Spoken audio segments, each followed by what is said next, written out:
Scheme ఇది నాంది పలికింది. నిజంగా నేను చెప్పాలంటే రాజమోహన్ రెడ్డి గారు ఎంపీగా ఉన్నప్పుడు, కాసు కృష్ణారెడ్డి గారు మంత్రిగా ఉన్నప్పుడు నేను సంకల్పించింది నాగార్జున సాగర్ నుంచి పైప్ లైన్ వేసి గ్రావిటీ ద్వారా కేవలం గురజాల మాచర్ల కాదు, నర్సరావుపేట, సత్తెనపల్లి, చిలకలూరుపేట నియోజకవర్గాలకి తాగునీళ్ళు ఇవ్వచ్చు. ప్రతి గ్రామానికి కరెంటు ఖర్చు లేకుండా. ఇప్పటికీ ఉంది ఆ ఫైల్ నా దగ్గర. సరే, ఆ తర్వాత సమైక్యాంధ్ర ఉద్యమం రావటం, అది పక్కన పట్టడం, తర్వాత 2009 తర్వాత రాజశేఖర రెడ్డి గారు చనిపోవటం, జగన్మోహన్ రెడ్డి గారు ఉన్నప్పుడు కూడా స్కీమ్ శాంక్షన్ చేయించి టెండర్స్ పిలిచాం. అంతేకాదు, ముందు దాని కింద జేజేఎం కింద 250 కోట్లు గురజాల నియోజకవర్గానికి శాంక్షన్ చేయించా. పిడుగురాళ్ళలో నీళ్లు ఇచ్చాం కదా. దాచేపల్లికి శాంక్షన్ అయింది అమృత్ పథకం కింద, పట్టణం చేసి.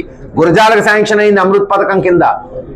గ్రామాల్లో పైప్ లైన్లు మీరు పోయి చూడండి. పిడుగురా మన పెదగాలపాడు వేసాం, తక్కెళ్ళపాడు వేసాం, ముత్యాలంపాడు వేసాం.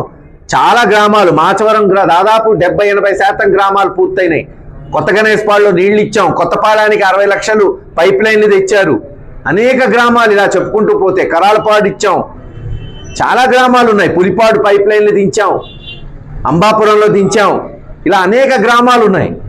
సరే, దాన్నే మళ్ళీ రివైజ్ చేసి మేము తెచ్చామని మీరు డబ్బా కొట్టుకున్నా నాకు అభ్యంతరం లేదు. పనులు పూర్తి చేయమంటున్నా. ఎంత డబ్బా కొట్టుకున్నా నిజం తెలుసు కదా. జీవోలు ఎప్పుడు వచ్చినాయి, టెండర్స్ ఎప్పుడు పిలిచారు, అన్నీ తెలుసు. మీరు 2 ఏళ్ల తర్వాత నీళ్ళు ఇస్తారు అని అప్పుడు ఇప్పుడేం చేస్తావు? ఇప్పుడు దాహం వేస్తుందిరా, ఆకలి వేస్తుంది, అన్నం పెట్టు మహాప్రభు, పొలాలు ఎండిపోతున్నాయి, నీళ్ళు ఇస్తానంటే నేను 3 సంవత్సరాల తర్వాత నీళ్ళు ఇస్తానంటే కుదరదు కదా. అది చెప్తున్నాం. రివ్యూ చేసి తక్షణమే రోజు పంటలకి నీళ్లు వచ్చేటట్టు పంటల్ని కాపాడండి. చూస్తున్నారు కదా, వేసవి పెరిగింది, పంటలు ఎండుతుంటాయి. ఇంకా రైతులు నిరసన తెలియజేయడానికి సమాయత్తం అవుతుంటారు. రైతులు రోడ్డు మీదకి రాకుండా, వాళ్ళ కడుపు కాలకుండా చెయ్యండి అని చెప్తున్నాం. అంతే.